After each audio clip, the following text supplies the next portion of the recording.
System in human beings. Topic कौन सा है? Urinary system in human beings. हमने कहा यूरिनरी सिस्टम के मेन 4 पार्ट होते हैं। कितने पार्ट होते हैं? 4 मेन पार्ट होते हैं। कौन कौन से? नंबर फर्स्ट पे किडनी, फिर यूरेटर, फिर यूरिनरी ब्लैडर और फोर्थ यूरेथ्रा।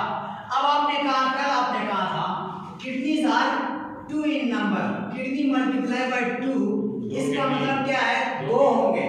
हर इंसान में नॉर्मल हर इंसान में किडनी कितने होंगे? 2 होंगे। यूरेटर कितने होंगे? 2 होंगे। हर किडनी से एक यूरेटर निकलेगा, समझ आइए। फिर यूरिनरी ब्लैडर कितने होंगे? मल्टीप्लाई बाय 1, इसका मतलब है कि यूरिनरी ब्लैडर एक ही होगा। हर इंसान के अंदर यूरिनरी ब्लैडर एक होगा और यूरेथ्रा भी एक ही होगा, समझ आइए। अब हम इसको एक्सप्लेन करते हैं 1 बाय 1। सबसे पहले देखो, these are kidneys। ये जो स्ट्रक्चर है आपके पास, bean shape structure of kidney हम उधर डिस्कस करेंगे। इसको क्या कहते हैं? किडनी। इसके अंदर फिल्ट्रेशन होती है ब्लड की, ब्लड फिल्ट्रेशन। जो वेस्ट प्रोडक्ट ब्लड के अंदर होते हैं वो वेस्ट प्रोडक्ट किडनी के अंदर आएंगे। अब किडनी के सारे पार्ट से वेस्ट प्रोडक्ट, ये जो स्ट्रक्चर है इसको क्या नाम दिया है? देखो, रीनल पैरामाइड्स। क्या नाम दिया है?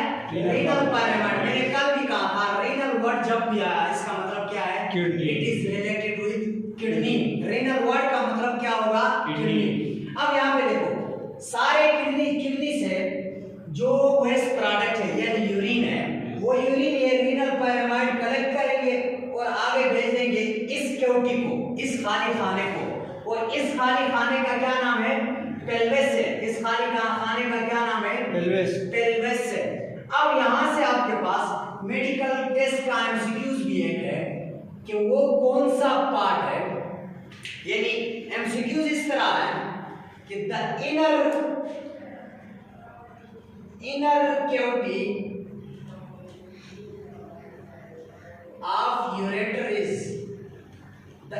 क्योटी ऑफ यूरेटर इज डैश। तो इनर क्योटी ऑफ यूरेटर कौन सी है? पेल्विस है। कौन सी है? पेल्विस है। अब यहाँ पे देखो, ये जो रीनल पैरामाइड है ये सारे किडनी से यूरिन को कलेक्ट करेंगे और सेंड करेंगे किसकी तरफ? पेल्विस की तरफ। किसकी तरफ? पेल्विस की तरफ। अब यहाँ से देखो, ये तो अंदर वाली किडनी है, क्योटी है, अंदर वाली क्योटी है। देखो, पेल्विस अंदर वाली क्योटी है, बाहर एक डिप्रेशन है। यहाँ पे देखो तो बाहर एक डिप्रेशन है, किडनी के बाहर एक डिप्रेशन है। उस डिप्रेशन को क्या कहते हैं? हाइलस। उस डिप्रेशन को क्या कहते हैं? या हाइलस। यहाँ पे थोड़ी सी गड़बड़ हुई है डायग्राम में। हाँ, इस क्योटी को क्या कहते हैं? हाइलस। अंदर वाली क्योटी इधर देखो, बिल्कुल इस तरह है। अब ये जो क्योटी है बाहर से देखो, बाहर से इस तरह, ये जो डिप्रेशन है, डिप्रेशन अंदर की तरफ थोड़ी सी फोल्ड है किडनी, इसको क्या कहते हैं? हाइलस। यहाँ से ही आपके पास यूरेटर निकलता है, समझ आइए। और यहाँ से ही आपके पास रीनल आर्टरी इन होती है, जो रेड मार्कर से मैंने शो किया है। रेड मार्कर से यानी जो ऑक्सीजनेटेड ब्लड है, साफ खून, उसका कलर रेड होता है ना? Yes sir. उसका कलर रेड होता है, इस वजह से हमने उसको रेड मार्कर से शो किया है। अब आपके पास ये रीनल आर्टरी जो है यहाँ से इन होगी, कहाँ से? हाइलस से। कहाँ से? हाइलस से। और वहां से ही अंदर जो डीऑक्सीजनेटेड ब्लड बनता है किडनी के अंदर, उसको कौन निकालेगा? उसको रीनल वेन निकालेगी। कौन निकालेगा? रीनल वेन उसको निकालेगी। देखो, अब यहाँ से ही आपके पास ये हाइलस से कौन एंटर होगा? Renal artery. और अंदर से कौन निकलेगा? एक तो यूरेटर निकलेगा और दूसरी रीनल वेन निकलेगी। रीनल वेन निकलेगी। समझ आ रही मेरी बात? समझ आइए। अब यहाँ तक आप आ गए। यहाँ से पेल्विस से आगे 2 वाटर लाइन लगे हुए हैं, वाटर पाइप। यूं समझो ये नाले, नाला, नाली, यानी जहां से आपने पानी निकालना है। जो पीछे होते हैं गांव में नाले, नाली, दरिया, वहां से आपने कुछ लगाया, 2 पाइप लगाया है, पानी के पाइप। यूरिन को कलेक्ट करेंगे दोनों पाइप, यानी पानी को कलेक्ट करेंगे। दोनों पाइप आएंगे आपके मोहल्ले में, एक टैंकी बनी हुई है मिसाल के तौर पर, हाँ उसमें। अब ये दोनों पाइप यहाँ से आएंगे और आगे किधर जाएंगे? यूरिनरी ब्लैडर के अंदर। हाँ, अब इन दोनों पाइप्स, इस पाइप का क्या नाम है? यूरेटर है। 2 हो गया। दो। Ureter are 2 in number. आपने क्या कहा है? Long muscular tube which collect urine from pelvis, which collect urine from pelvis and enter into the urinary bladder. अब देखो यहां से एमसीक्यूज आ सकता है। एमसीक्यूज क्या बन सकता है? आपने कहा inner cavity of ureter is pelvis while the outer cavity of ureter is urinary bladder. समझ आइए? इनर कैविटी कौन सी है भाई? पेल्विस है, क्योंकि वहां से ही यूरेटर निकलता है। लेकिन इसकी आउटर कैविटी कौन सी है? यूरिनरी ब्लैडर है। आउटर कैविटी कौन सी है? यूरिनरी ब्लैडर है। समझ आइए? अब आपके पास देखो, आपने कहा यूरेटर एक लॉन्ग मस्कुलर स्ट्रक्चर है, ट्यूब लाइक स्ट्रक्चर है। कितना लॉन्ग है? इसकी एवरेज लेंथ कितनी है? 28 सेंटीमीटर। एवरेज लेंथ इसकी कितनी है? 28 सेंटीमीटर। समझ आ रही है मेरी बात? हाँ। अब इसके बाद ये जो यूरिनरी ब्लैडर है थैले की तरह स्ट्रक्चर है। एक थैला है, वो समझो टैंकी है छोटी सी आपके बॉडी के अंदर। हाँ। अब ये जो टैंकी है ये आपके पास 0.5 से लेकर 1 लीटर तक यूरिन को स्टोर कर सकती है। ये जो टैंकी है ये यूरिनरी ब्लैडर के अंदर कितनी अमाउंट ऑफ यूरिन स्टोर हो सकती है? 0.5 से लेकर 1 लीटर तक। उसके बाद आपको चाहिए कि यूरिनरी ब्लैडर को खाली करें। यूरिनरी ब्लैडर को खाली करें। और यूरिनरी ब्लैडर को खाली करने को क्या कहते हैं? Micturition. Emptying of urinary bladder is known as micturition. समझ आ रही है? यूरिनरी ब्लैडर को खाली करने का नाम क्या है? मैक्चुरेशन। उसको कहते हैं मैक्चुरेशन। समझ आइए? अब देखो इसके इन्वॉल्वमेंट। हाँ, दूसरी बात, ये जो यूरेटर है ये ऐसे आपके ऊपर से अटैच नहीं होते, ऊपर से एंटर नहीं होते। यानी ये जो दोनों पाइपलाइन है ये टैंकी के ऊपर से अटैच नहीं है, ये इसके बैक साइड से आए हैं। यहाँ से बैक साइड से यूरेटर, ये यूरेटर है, ये दोनों पाइप आए इसके बैक साइड से और इधर नीचे से एंटर हुए। समझ आ रही है मेरी बात? इस तरह। अब डायग्राम में नहीं बना सकते ना, डायग्राम में आपने ऊपर इधर से एंटर किया इनको ग्रेड एंगल। हाँ, लेकिन ये है किधर है? ये यहाँ से आके बिल्कुल नीचे से इधर से एंटर हुए यूरिनरी ब्लैडर के अंदर। कोई पूछ सकता है आपसे? समझ आ रही है? हाँ। फिर आपके पास ये जो यूरिनरी ब्लैडर है इसके एंड पे देखो मसल है, 2 मसल। और उन मसल को क्या कहते हैं? Sphincter muscle. क्या कहते हैं? Sphincter muscle. यही स्फिंक्टर मसल कंट्रोल करते हैं यूरिन को। अब देखो ये जो स्फिंक्टर मसल है ये चाइल्ड के अंदर इनवॉलंटरी होते हैं, बच्चों के अंदर ये क्या होते हैं? इनवॉलंटरी होते हैं, उनके कंट्रोल में नहीं होते।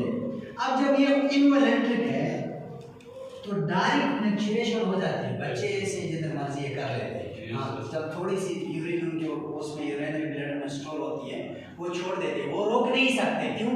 रोकने का काम किसका है? स्फिंक्टर मसल का काम है। किसका है? स्फिंक्टर मसल का काम है। अब ये स्फिंक्टर मसल बच्चों के अंदर इनवॉलंटरी है तो इस वजह से बच्चे जिधर मर्जी है कर लेते हैं। ठीक है?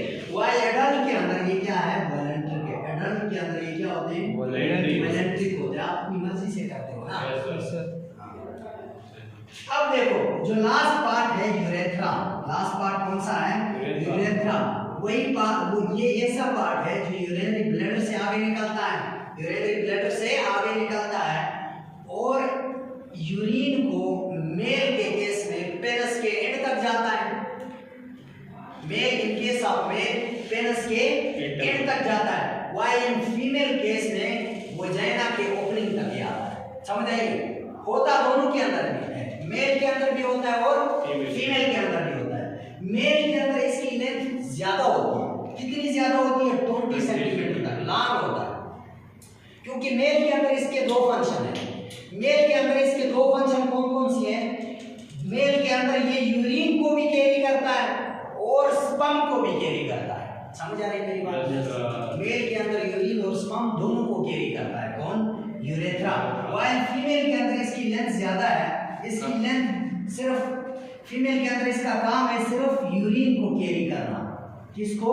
यूरिन को कैरी करना इसका काम है फीमेल बॉडी के अंदर। बाकी रिप्रोडक्शन के लिए क्या नाम है? उसके लिए एग की मूवमेंट के लिए फीमेल बॉडी के अंदर अलग पार्ट है, चौथे से 5वें चैप्टर में पढ़ेंगे आप लोग रिप्रोडक्शन में। लेकिन मेल के अंदर इसके दो काम है। कौन कौन से मेल के अंदर? एक ये यूरिन को कैरी करेगा और दूसरा कौन सा काम है? स्पर्म को कैरी करेगा। स्पर्म को कैरी करेगा। समझ आइए? हाँ, ये आपके पास urinary system in human beings है। Urinary system in human being, यहाँ तक किसी का कोई मसला समझ आइए सब? अच्छा, अब इधर आओ, structure of kidney. Structure of kidney, वैसे इसकी व्हाट स्टडी करते हैं। व्हाट स्टडी का मतलब है कि ऐसी ऊपर से इसको देखना, मॉर्फोलॉजी देखना। मॉर्फोलॉजी के लिए अगर हम देखें, इसका शेप कैसा होगा? वी शेप, लोबिये की तरह का स्ट्रक्चर है। कैसा है? लोबिये की तरह का स्ट्रक्चर है। इसकी लेंथ आपके पास, आपकी किताब वाले ने 10 सेंटीमीटर लिखा है, सेकंड ईयर की किताब में देखो 12 सेंटीमीटर है। सेकंड ईयर का किताब अगर कोई भाई दोस्त वगैरह पढ़ता है, उधर देखो पेज नंबर 37 होगा शायद, जो पुरानी बुक है, अब अभी तो नहीं आया सारे, नहीं पता, उसमें जाकर के देखो सेकंड ईयर में इसकी लेंथ उसने लिखा है 12 सेंटीमीटर। समझ आइए, ये 10 to 12 सेंटीमीटर आपको एवरेज लेंथ है, ठीक है। विड्थ इसकी है 5 to 6, आपकी किताब में 5 और सेकंड ईयर में 6 सेंटीमीटर। 5 to 6 सेंटीमीटर इसकी क्या है? विड्थ है। और इसकी थिकनेस कितनी होती है? 4 सेंटीमीटर। थिकनेस कितनी है? 4 सेंटीमीटर। कलर इसका कैसा होता है? Dark brown. Dark brown, dark brown इसका कलर होता है, कंप्लीट ब्राउन दिखता है। समझ आइए। अब इसका जो वेट है, वेट किताब में ऐसा लिखा होता है कि इसका वेट इतना कम, काम तो इसका बहुत ज्यादा है, फंक्शन बहुत ज्यादा है, लेकिन वेट इसका इतना कम है कि टोटल बॉडी वेट से 1% भी इसका वेट कम है। यानी टोटल बॉडी वेट से बिलो 1%, लेस देन 1% इसका वेट है। एवरेज वेट अगर ले तो एक एडल्ट जो इंसान है उसके किडनी का वेट 150 ग्राम तक होता है। 150 ग्राम तक होता है। समझ आइए? हाँ, इसकी मॉर्फोलॉजी है। इसके ऊपर देखो, किडनी के ऊपर यहाँ पे ट्रायंगुलर शेप ग्लैंड होते हैं। इधर तो इसका काम नहीं है, तीसरे चैप्टर में जाके पढ़ेंगे, उधर आपने बनाया, ऊपर ट्रायंगुलर शेप ग्लैंड होते हैं, उनको कहते हैं भाई एड्रीनल ग्लैंड। Adrenal gland. अब देखो, रीनल का मतलब किडनी है, एड्रीनल का मतलब किडनी के साथ एड है, किडनी के साथ एड है, अटैच है, दो होते हैं हर किडनी के ऊपर है, एड्रीनल ग्लैंड। Adrenal gland. दूसरी बात, एक और बात आपने कहा, दूसरी बात मैं भूल गया यहाँ पे, कि जो राइट किडनी है वो थोड़ी सी नीचे होती है लेफ्ट किडनी से। राइट किडनी लेफ्ट किडनी से थोड़ी सी नीचे होती है। ये दोनों किडनी वर्टिकल कॉलम के साथ अटैच है, पीछे बैकबोन के साथ क्या है? अटैच है। समझ आइए? अब जो राइट किडनी वो थोड़ी सी नीचे, वजह क्या है? इसका रीजन क्या है? Because of presence of liver. अब ऊपर लिवर की अनइक्वल डिस्ट्रीब्यूशन है। लिवर की क्या है? अनइक्वल डिस्ट्रीब्यूशन का मतलब है कि जो लिवर है वो थोड़ी सी राइट साइड पे है, इस उसकी वजह से जो राइट किडनी है थोड़ी सी नीचे आई है। समझ आ रही है मेरी बात? हाँ। अब इसकी क्रॉस सेक्शन करते हैं हम। क्रॉस सेक्शन दो तरीकों से किया जाता है। एक, उसको ट्रांसवर्स क्रॉस करते हो, ट्रांसवर्स क्रॉस का मतलब किसी चीज को इस तरह से काटना, और एक उसकी लॉन्गिट्यूडनल क्रॉस सेक्शन करते हो यहाँ से। किडनी को हम, किडनी की लॉन्गिट्यूडनल क्रॉस सेक्शन हम करते हैं, देखते हैं कि उसकी एनाटॉमी कैसी है, उसकी एनाटॉमी कैसी है उसको देखते हो। लॉन्गिट्यूडनल क्रॉस सेक्शन करते हो, आप देखते हो दो पार्ट है किडनी के। कितने पार्ट है? दो पार्ट है, एक आउटर पार्ट है और एक इनर पार्ट है। जो आउटर पार्ट है उसको क्या कहते हो भाई? Renal cortex. क्या नाम है उसका? Renal cortex, outer part of kidney. यहाँ पे देखो, जो मैंने ब्लैक मार्कर से शो किया है, ये आपके पास क्या है? आउटर पार्ट है। इसको क्या नाम दिया आपने? रीनल कॉर्टेक्स का। क्या नाम दिया है? रीनल कॉर्टेक्स का। वाइल इससे अंदर, इसके अंदर ये जितना पार्ट है आपके पास, इसको क्या कहते हैं? Renal medulla. क्या कहते हैं? Renal medulla. यहाँ से आगे अगले चैप्टर में आप बार बार ये वर्ड पढ़ेंगे, कॉर्टेक्स मेडुला, कॉर्टेक्स मेडुला। यानी आउटर पार्ट हमेशा कॉर्टेक्स होगा, एक दो एक्सेप्शंस को छोड़ के, इनर पार्ट हमेशा मेडुला होगा। समझ आइए? हाँ। अब आपके पास देखो, ये जो किडनी है इसके ऊपर एक मेम्ब्रेन होती है जो इसकी प्रोटेक्शन करती है। एक मेम्ब्रेन होती है जो क्या करती है? इसकी प्रोटेक्शन करती है। उस मेम्ब्रेन का नाम क्या है? Renal peritoneum. किताब है आपने, उसमें इसने लिखा होगा रीनल कैप्सूल। इसका नाम क्या लिखा होगा उसमें? Renal capsule. समझ आइए? रीनल कैप्सूल और रीनल पेरिटोनियम एक ही बात है, कोई मसला डन समझ आइए रिपीट करने की जरूरत है